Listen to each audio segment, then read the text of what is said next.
créer, c'est ton aspiration profonde, c'est ce qui t'anime, tu adores voir des artistes, tu adores écouter de la musique, aller à des expos, voir des films, regarder des vidéos sur internet.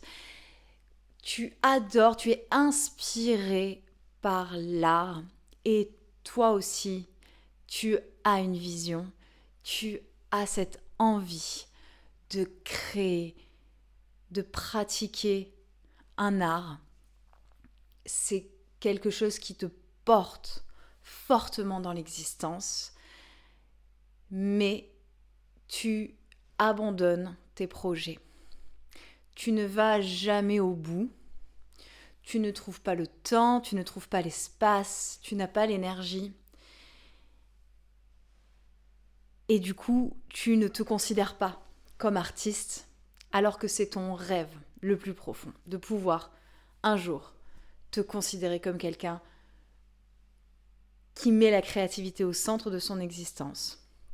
Peut-être qui produit du contenu sur Internet, ou peut-être quelqu'un qui va avoir son atelier, ouvrir son atelier, tu sais, et pouvoir passer du temps à créer plutôt que du temps à scroller sur TikTok, sur Instagram, ou peut-être à regarder la télé, ou je sais pas.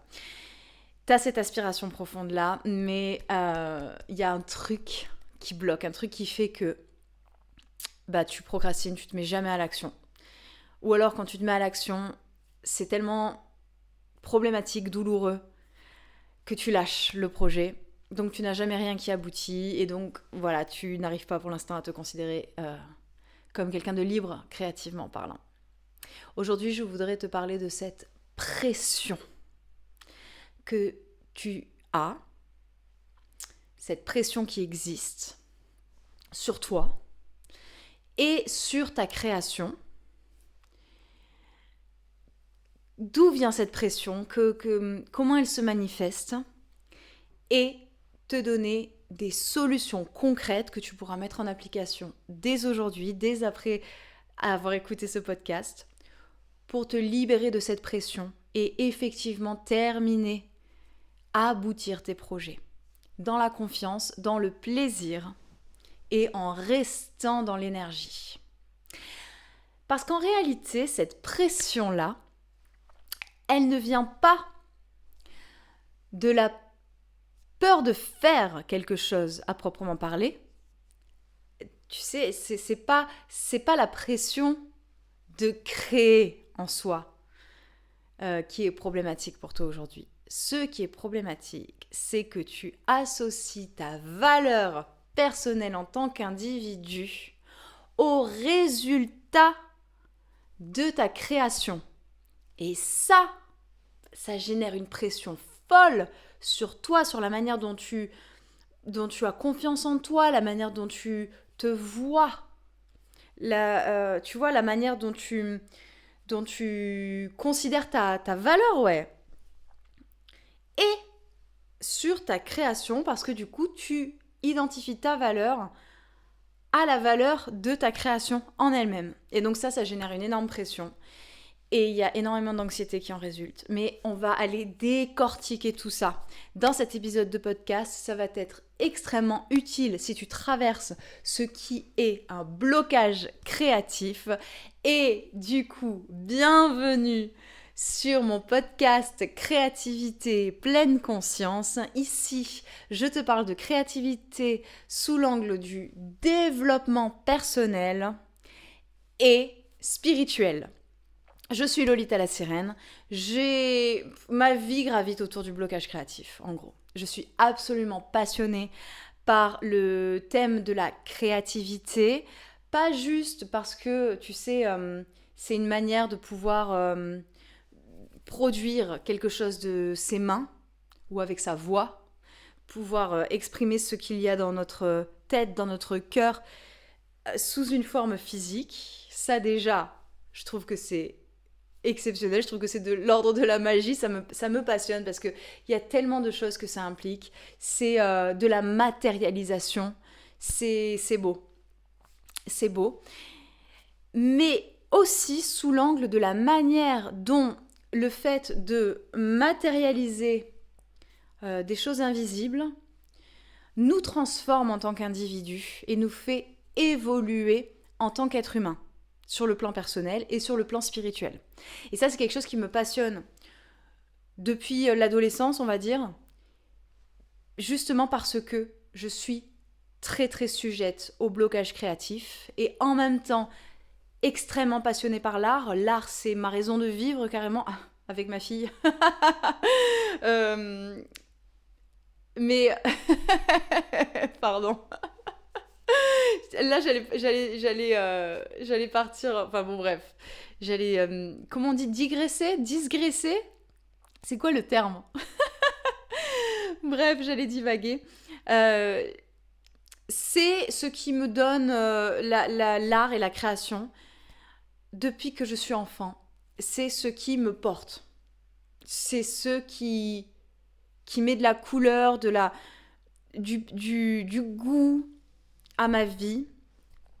Et pourtant, en même temps, ça me pose des problèmes d'ordre de tout ce dont je vais parler là, une fois que j'aurai terminé cette intro.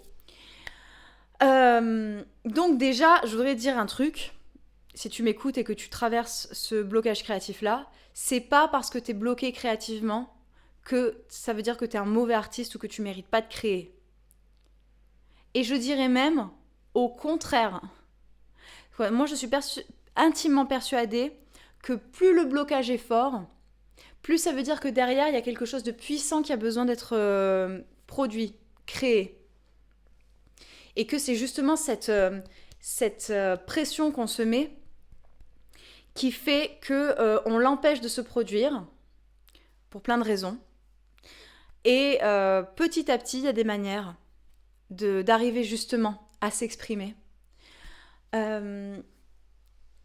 Mais en réalité, quand on a un blocage créatif, c'est qu'on a une sensibilité particulière, on a une singularité, une manière bien à nous d'être au monde, mais qu'on a tendance à cacher, on a tendance à le masquer pour être accepté, pour être aimé. On a tendance à le cacher parce qu'on croit que si on montre, si on exprime effectivement cette singularité à ciel ouvert, eh bien on va être rejeté. On va être moqué, on va être marginalisé. Et donc, qu'on ne va pas être aimé et accepté dans le groupe. Or, ça, c'est une croyance. C'est une croyance, et je vais déjà démarrer là-dessus. C'est une croyance parce que, en réalité, quand on se lisse, quand on masque notre vérité profonde, quand je parle de vérité profonde, je veux dire notre personnalité profonde, en fait, notre flamme, ce qui nous rend unique. Ce qui nous rend unique. On le masque, et donc, en ne montrant pas qui on est vraiment, oui, certes, peut-être que ça va faire moins de vagues dans notre vie, mais on ne va jamais vraiment réussir à être aimé et accepté, au niveau de la profondeur de notre être. En fait, au final, on va se bâtir comme ça un masque. On va se construire un rôle, un masque qui ne nous ressemble pas vraiment profondément. Et c'est ce masque-là qui va être aimé et accepté. Et au final, ça va pas nous satisfaire pleinement. Ce qui va nous satisfaire pleinement, c'est quand on réussit à exprimer quelque chose qui est de l'ordre de notre vérité profonde.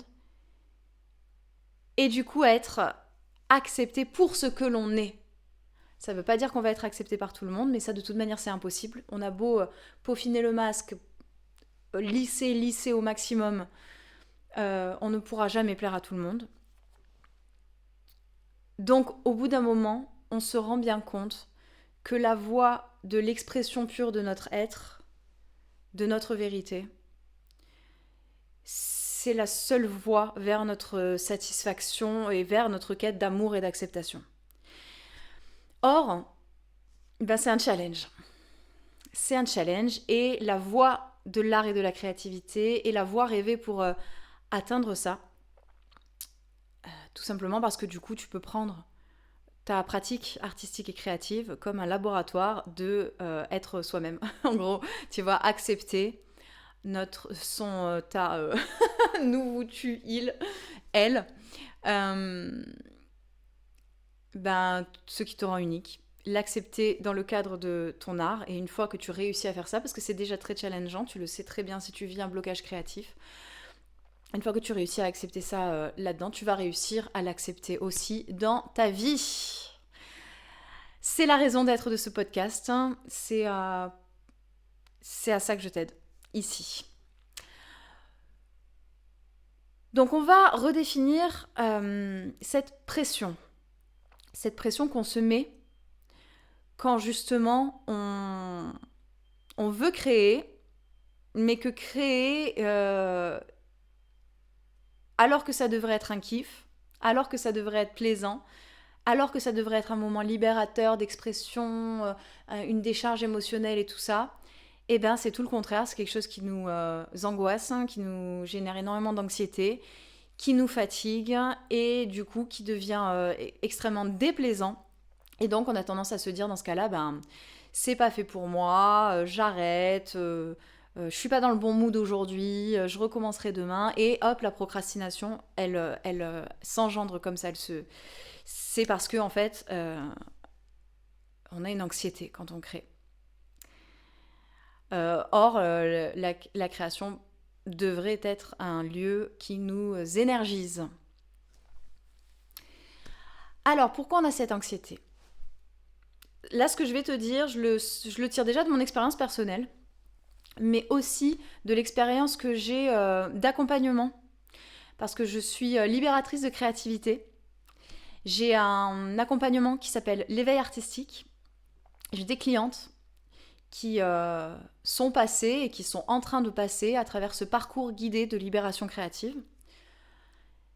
Et de cette expérience-là que j'ai en parlant avec elles, j'ai établi les grandes familles de pression qui reviennent constamment dans les... Ouais, dans les... J'allais dire dans les témoignages, mais c'est pas ça. Ouais, on va dire ça, ok. Dans les échanges, voilà, dans les échanges que j'ai avec les personnes. Alors, la peur du jugement revient très très fréquemment. La peur du jugement, c'est quoi ? C'est peur d'être ridicule, de pas être légitime, de pas être original. Une peur d'être moqué. Alors, il y a deux peurs du jugement. Il y a la peur du jugement des autres personnes, donc les personnes qui vont voir ce qu'on crée et qui vont peut-être parler de nous dans notre dos.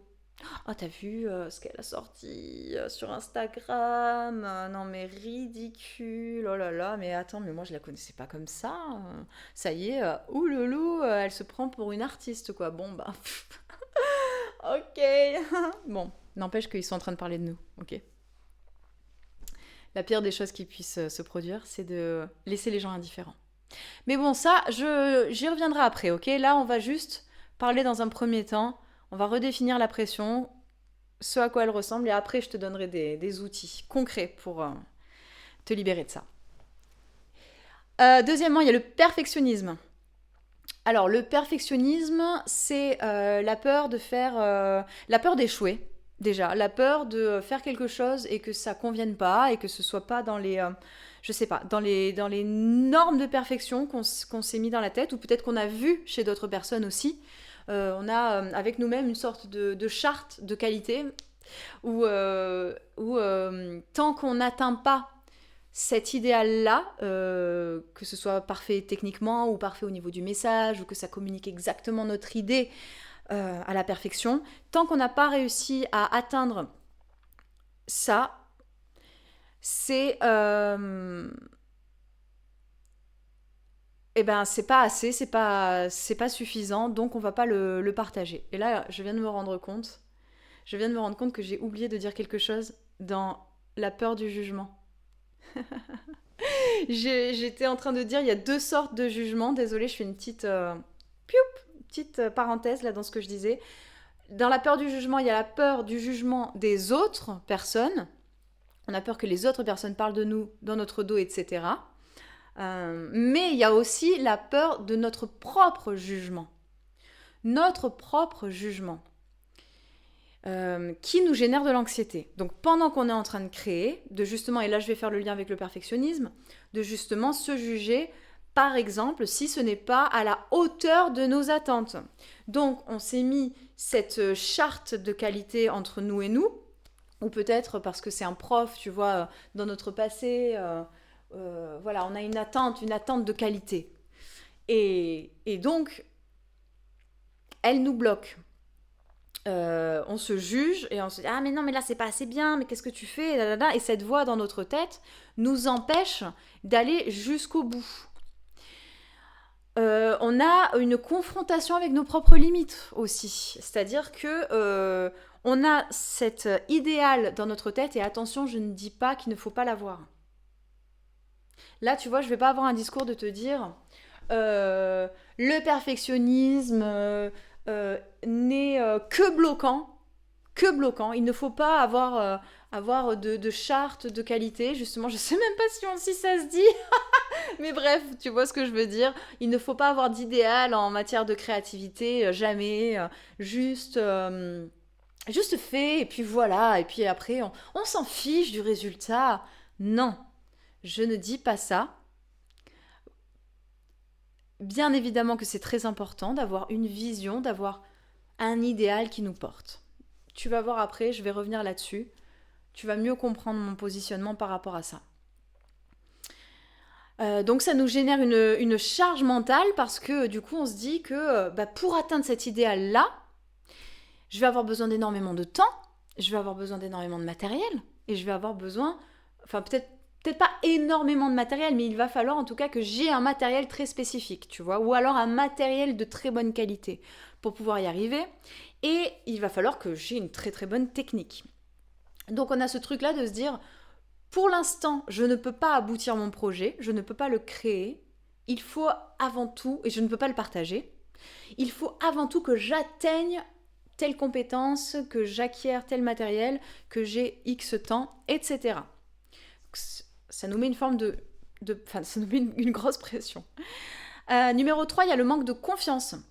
Donc le manque de confiance, c'est se dire qu'en gros, on n'a pas le droit de créer, peut-être parce qu'on n'a pas de talent, tu vois, je suis pas douée, moi je suis pas quelqu'un de créatif. Peut avoir ces croyances-là, de se dire bah moi je suis de toute manière quelqu'un de pas doué, j'ai pas de talent, je suis timide, je suis maladroit. Toutes ces limitations-là qu'on se met, alors que tu as le droit d'être un artiste timide. Tu vois ce que je veux dire? Bref. Et il y a aussi ce truc-là de se dire, ben, en quelque sorte, tu vois, d'un côté, il y a la peur de l'échec. C'est du côté du perfectionnisme, la peur d'échouer. Mais dans le manque de confiance, il y a l'aspect peur de la réussite. De ne pas se faire confiance. Si on réussit effectivement à créer, ben d'un coup on va perdre nos moyens, et puis on va qu'est-ce que ça implique, tu vois? Qu'est-ce que ça implique? Ça implique peut-être avoir du succès, peut-être d'être exposé, tu vois, aux yeux de tous. Et là, d'un coup, de se dire, ah mais non, mais moi, je ne suis pas capable. Je ne suis pas capable d'être vue comme ça. Je ne suis pas capable de réussir. Ensuite, on a la pression du résultat.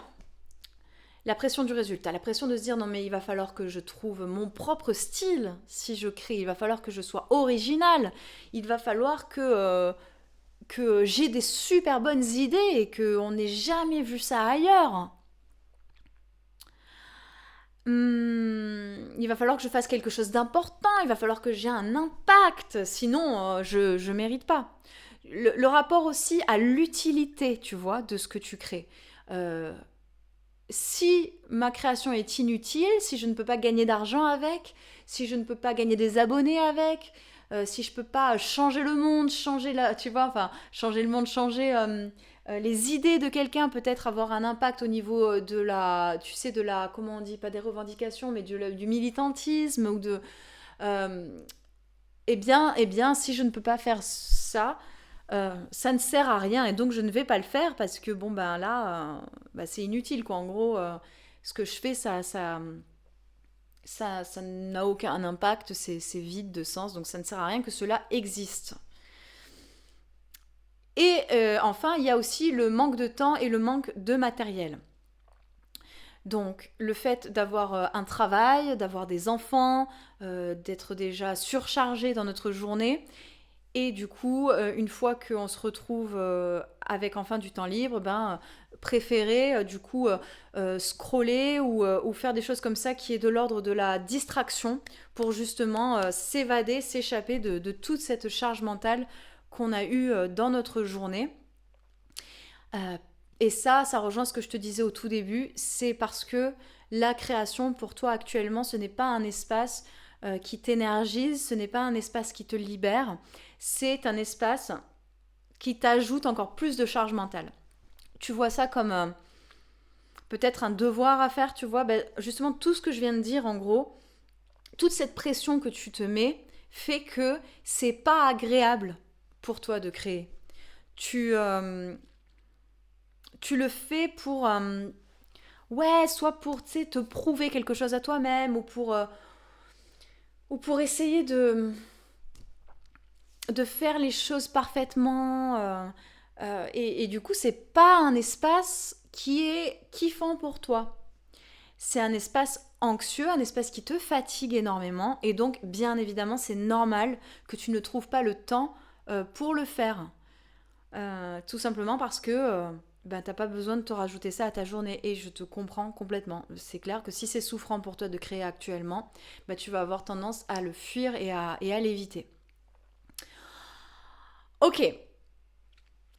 Alors moi je voudrais te dire quelque chose. Je voudrais te dire que tout ça c'est loin d'être une fatalité. Mais loin d'être une fatalité. Je peux te dire que moi j'étais la reine, tout ce que je viens de te dire, la reine pour me mettre de la pression. Je le suis encore même parfois aujourd'hui, mais aujourd'hui j'ai les outils pour réussir à dépasser ça en fait, à créer, même si je me mets la pression, en fait à lâcher la pression, tu vois, à dépressuriser tout ça, à reconnaître les moments où je me mets de la pression alors que je ne devrais pas, et savoir exactement quoi faire pour lâcher cette pression. Alors, je vais te donner 3 outils, 3 choses que tu peux déjà mettre en action dès à présent. Mais avant tout ça, je voudrais te dire que si tu as envie d'intégrer un parcours guidé vers ta libération créative, vers le kiff de créer, et donc vers en fait réussir à t'y mettre jour après jour, dans la joie, dans le jeu, dans le kiff. J'ai créé l'éveil artistique, c'est un parcours guidé dans lequel je t'emmène dans un voyage à la redécouverte de ta liberté créative. Et redécouvrir ta liberté créative, te reconnecter à cet enfant intérieur que tu n'as jamais perdu, qui sait exactement comment créer dans la joie, ça va impacter ta vie entière. Parce que comme je te disais au début de l'épisode, l'art c'est un laboratoire dans lequel tu expérimentes ta capacité à lâcher prise. Et lâcher prise impacte l'existence entière.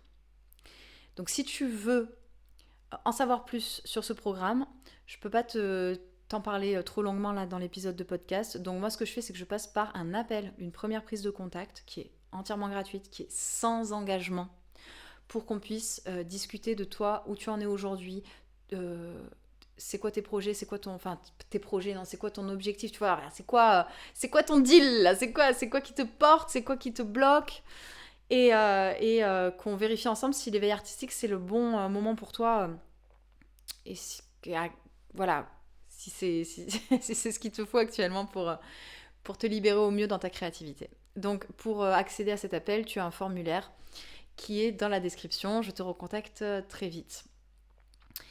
Et si tu veux déjà quelque chose qui te permette de te mettre directement sur le chemin, qui te permet d'avoir déjà des outils, comme là les outils que je vais te donner, si tu as envie d'aller encore plus loin et d'avoir des déclics, un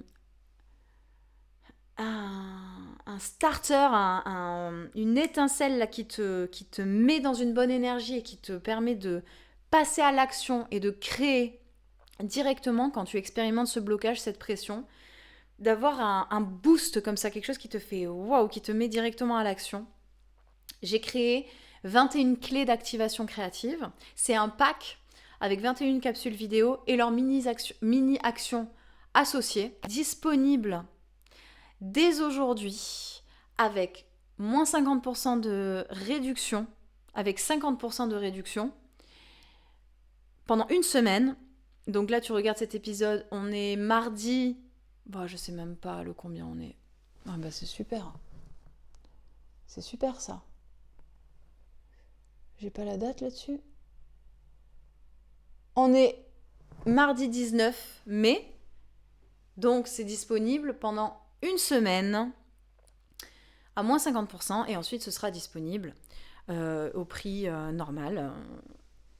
Voilà, tu as le lien dans la description pour accéder à ce pack si tu as envie directement d'avoir déjà des outils concrets pour te libérer et kiffer, créer dans la joie, dans le jeu et enfin te lâcher cette pression. La créativité est à un déclic près là de devenir pour toi un espace de jeu, de joie, un espace qui t'énergise, qui te libère, plutôt qu'un espace où tu te mets tellement de pression et qui te fatigue. Donc let's go, tu as 2 possibilités là. Et tu as la possibilité aussi de t'abonner si tu es nouveau ici. Abonne-toi et on continue tout de suite avec les outils concrets pour t'enlever cette pression quand tu crées. Alors, déjà, un outil surpuissant, c'est d'alléger les possibilités. Surpuissant. Alors des fois, on appelle ça une contrainte créative. Moi, j'arrête d'utiliser ce terme, j'aime plus. J'aime pas parler de contrainte créative parce que pour moi, une contrainte, c'est quelque chose qui t'empêche. Alors là, on peut le voir comme ça. On peut le voir comme ça. Mais en réalité, vu que tout est constamment paradoxe dans la créativité, et c'est en ça que cela me passionne, en créativité, on a tendance à croire que plus on a de possibilités, donc plus on a de temps, plus on a de matériel, plus on a de compétences, plus on sait de choses et tout, plus on a de possibilités, et bien plus on est libre. Or, c'est tout le contraire. C'est tout le contraire. Le moins on a, le plus créatif on doit être.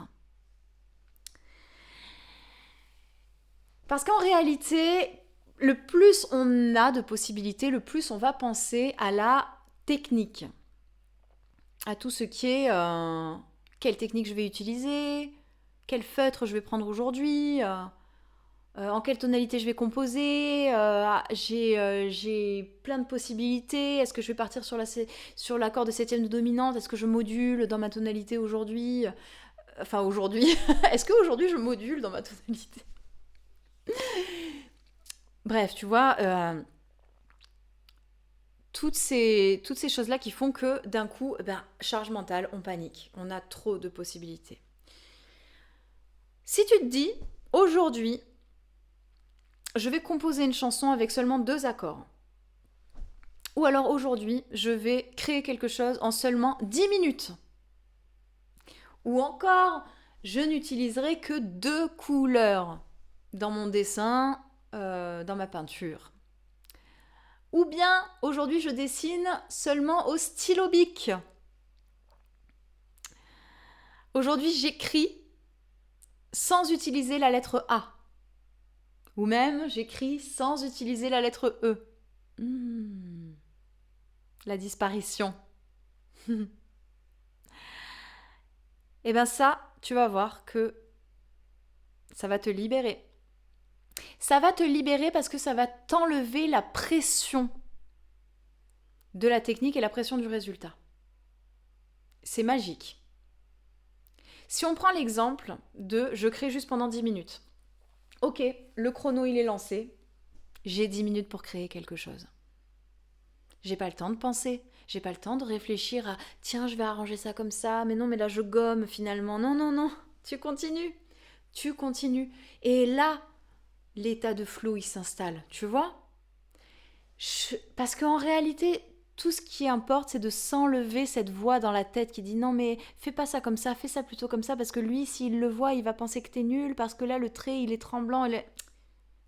Chut, cool, respire et continue. T'as que 10 minutes, t'as pas le temps de penser à ton prof qui potentiellement va voir ce que tu fais et qui va pas être content. C'est pas le plus important là. Le plus important, c'est juste de terminer quelque chose en 10 minutes. Ou bien d'utiliser seulement 2 couleurs pour créer. Tu vois ? Tu utilises que 2 couleurs pour créer, c'est pareil, ça t'enlève la pression de te dire « Ah non, mais là, il faut absolument que mon ombre, elle soit dans cette tonalité-là, parce que sinon, en fait, ça va pas être réaliste par rapport à l'objet qui projette cette ombre. » Ok, l'ombre, elle est rose. Voilà, j'ai que du rose et du noir. Donc, l'ombre, elle est rose. Et alors ? On est sur un terrain de jeu, là. Le but dans la créativité, c'est de laisser s'exprimer les choses. Ok ? Laisser s'exprimer les choses. J'en arrive à mon point 2, du coup, qui est lié. Une œuvre, elle est vivante. Donc, je reviens aussi, du coup, je vais faire le lien là, avec ce que je te disais sur le perfectionnisme au début. Quand je te disais, surmonter le perfectionnisme, c'est pas juste arrêter de se dire qu'il faut que ce qu'on fait soit beau ou soit atteigne cet idéal qu'on porte dans notre cœur. Cet idéal artistique, ce vers quoi on veut aller. Ça ne veut pas dire qu'il faut qu'on arrête d'avoir ça. Ce que ça veut dire, c'est qu'il faut que l'on considère, et c'est mon point 2, qu'une œuvre est vivante. Une œuvre, elle n'est jamais figée. Une œuvre se transforme. Et si tu n'as pas envie de parler d'œuvre, tu peux utiliser le terme création. Même création de contenu. En fait, il faut que tu arrêtes de te dire, là, ce que je crée, ça doit être absolument une finalité, ça doit être parfait, avant de pouvoir exister, avant de pouvoir être partagé. Parce que c'est tout ce qu'il y a. Non, justement. En fait, dis-toi que ce que tu fais aujourd'hui va servir ce que tu vas faire demain. Et va servir ce que tu vas faire après-demain. Et à un moment donné, le fait d'assumer que la création, en fait, elle est fluide, elle se transforme, elle évolue, ça te permet de lâcher la pression sur ce que tu es en train de faire ici et maintenant. Parce qu'en réalité, ce qui bloque, c'est pas tant le fait qu'il y ait des soucis techniques. Ce qui bloque, c'est que tu te mettes la pression du souci technique. C'est ça qui fait que ça ne va jamais exister. C'est parce que tu te dis, ah ben là, il y a un souci technique, donc ça ne mérite pas d'exister. Mais si tu lui permets d'exister, même avec le souci technique, eh bien, tu vas déjà libérer quelque chose qui avait besoin d'être créé en toi. Tu vas aller au bout du processus. Tu vas aboutir ce processus-là. Et donc, tac, tu vas l'aboutir, le partager, si tu te le sens. C'est bien de partager. Ça fait partie du processus, mais tranquille si tu te le sens. Et le fait de faire ça, déjà, ça va te décharger de quelque chose. Et ça va te permettre de prendre du recul et de te dire, ok, maintenant, je fais quoi ? Maintenant, je vais où ? La créativité, c'est constamment de la décharge. C'est constamment se dire, ok, j'ai quelque chose là, ici, dans ma tête, dans mon cœur, qui a besoin d'être exprimé. Il faut réussir à l'exprimer. Sinon, il y a un embouteillage qui se crée. Et donc, il y a une pression. En fait, la pression, c'est un embouteillage, une congestion, tu vois ? Une constipation, si tu veux. À un moment donné, il faut libérer petit à petit. Et libérer petit à petit, ça veut dire terminer, ça c'est mon 3e outil que je te donne, terminer, même si c'est pas bon, même si tu considères que c'est pas bon, hein, parce qu'on est toujours les pires juges pour nous-mêmes, ça c'est clair. Peut-être que toi aujourd'hui tu te dis non mais je peux pas achever cette création parce que c'est pas bon, c'est nul techniquement, ou alors ça veut rien dire, tu sais, ou alors c'est pas correct, il y a des flottements et tout. Et donc du coup tu le laisses dans tes brouillons, tu le laisses dans ton projet inachevé et tu ne l'aboutis jamais. Mais crois-moi que le fait de terminer tes projets et de leur lâcher la main, c'est la chose la plus saine que tu puisses faire pour ta création. C'est beaucoup plus sain. Enfin, pour ta création dans sa globalité, pour ta vie créative, voilà. C'est beaucoup plus sain de faire ça plutôt que de rester avec des projets inaboutis. En fait, pardon, c'est pas ça que je voulais dire. Je voulais dire, c'est beaucoup plus sain de terminer ton projet, même s'il n'est pas parfait techniquement ou parfait bon, ce que tu considères être beau, bon ou quoi. C'est beaucoup plus sain de faire ça plutôt que de créer une œuvre parfaite, en fait, en elle-même. Parce que toi, aujourd'hui, peut-être tu te dis, il faut que ma création, elle soit parfaite. Ok. Mais c'est pas important, en fait, que ta création, elle soit parfaite. Et je te jure, c'est pas important. Le plus important, c'est qu'elle existe. Et elle ne sera jamais vraiment parfaite. En fait, cette perfection-là, c'est ton idéal. Et c'est très important de l'avoir parce que c'est une vision, c'est ce qui te porte. Ok, c'est waouh, mon idéal artistique, c'est ça. Mais autorise-toi à kiffer, terminer des projets, même s'ils ne sont pas encore au stade de ton idéal. Parce que, guess what? C'est exactement en faisant ça que tu vas l'atteindre, cet idéal. C'est en terminant et en partageant, ok? Ou en tout cas en aboutissant, en ayant une forme de partage, en ayant un acte, en tout cas, qui te fait dire « Ok, cette création-là, maintenant, elle ne m'appartient plus. Elle se détache de moi, elle ne peut plus être retouchée. Je suis obligée de lui lâcher la main. » Et ça, le partage, c'est idéal pour permettre à cette scission-là. Tu coupes le cordon ombilical. Hop, ma création existe. Sans moi, elle marche. Lève-toi et marche. Et ça, c'est le meilleur moyen. Tu crées une marche quand tu fais ça. Quand tu fais ça, tu crées une marche et tu peux passer à la marche suivante. La marche, l'escalier, hop, hop, hop, il te mène vers ton idéal. Et cet idéal-là, guess what? Il va évoluer avec le temps. En fait, plus tu vas franchir ces marches-là, et c'est en ça que ça rejoint Une œuvre est vivante, mon point 2, plus tu vas gravir ces marches-là, plus ton idéal, il va lui-même se transformer, en fait. Parce que là, pour l'instant, tu crois que ton idéal, il doit être comme ci, comme ça, qu'il doit absolument avoir 4 modulations au sein de la même chanson pour être valide parce que voilà, t'as tes premiers prix du conservatoire et donc forcément, il faut que tu fasses quelque chose de super techniquement pour prouver que t'es bon. Enfin bref, je suis en roue libre. Mais en fait, peut-être que en t'autorisant, tu vois, à conclure une boucle, donc à terminer un projet, même s'il n'est pas encore au stade de ton idéal là, ben peut-être que du coup tu vas rester, tu vas rester avec 2 accords juste, 2 accords, et tu vas faire cette ritournelle là, et que justement dans et ça rejoint mon point 1, dans cet allègement là des possibilités que tu t'es autorisé parce que tu as lâché ton perfectionnisme, et ben en fait il y a quelque chose d'hyper du domaine de ta vérité, de ta singularité, de ton univers qui s'autorise à sortir. Pourquoi? Parce que tu as lâché la pression. T'as lâché la pression. Et donc qu'est-ce qui se passe quand on lâche la pression? Mais il y a tout l'univers, il y a toute la beauté de notre vérité qui peut enfin s'exprimer. La lumière passe à travers les fissures. Ok? Et donc, du coup, ton idéal, là, il a bougé. Il a bougé. Et peut-être, oui, t'as un nouvel idéal où tu te dis, ah oui, mais ok, en fait, je vais réussir à atteindre cette...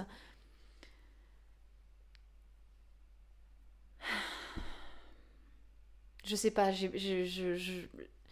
ce que ton idéal est pour toi.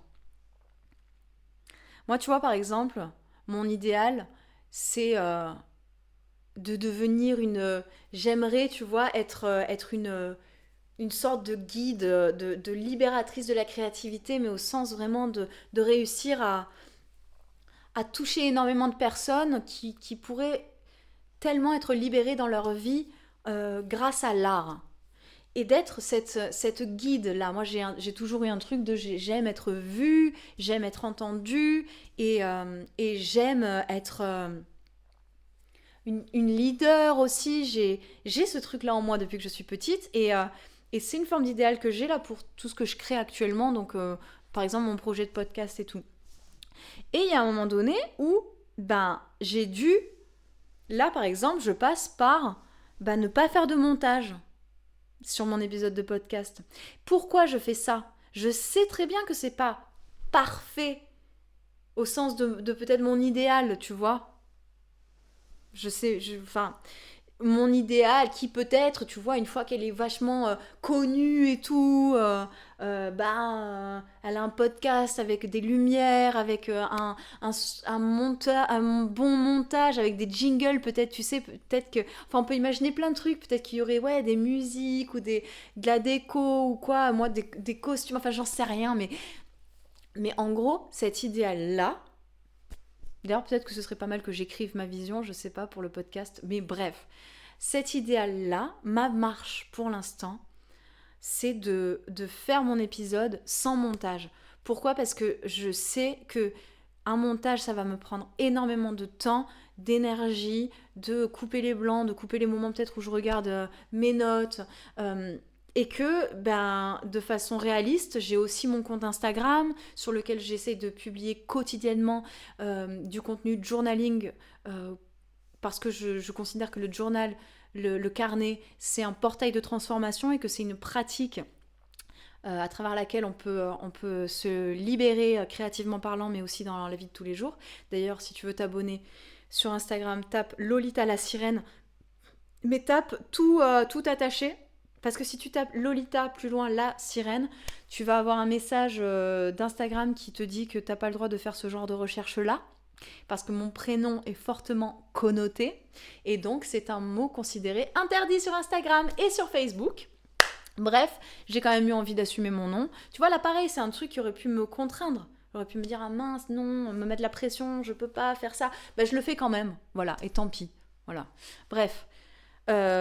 Tu vois, j'ai ce compte Instagram là, j'ai l'éveil artistique, j'ai créé 21 clés d'activation créative, j'accompagne des dizaines de personnes dans l'éveil artistique sur leur chemin de libération créative.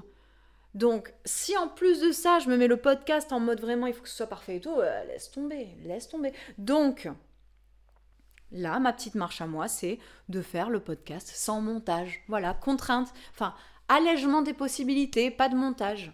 Toi aussi, ça peut être une clé pour toi. Tu procrastines ta chaîne YouTube, mais vas-y, mais lance-toi, prends ton téléphone et fais une vidéo sans montage. Non, ce sera pas parfait, mais c'est pas grave, ok? Parce que ce sera quelque chose. Et c'est quelque chose petit à petit, c'est petit quelque chose après petit quelque chose que tu vas atteindre ton idéal et que dans tous les cas, cet idéal-là va se transformer avec le temps et va lui aussi s'alléger et s'aligner avec ta vérité profonde. Merci d'avoir écouté ce podcast. C'est Lolita la sirène pour créativité pleine conscience. Pense à t'abonner. Sur cette chaîne, je te partage tous les mardis à 8h un podcast qui te fait voir la créativité comme développement personnel et voie spirituelle.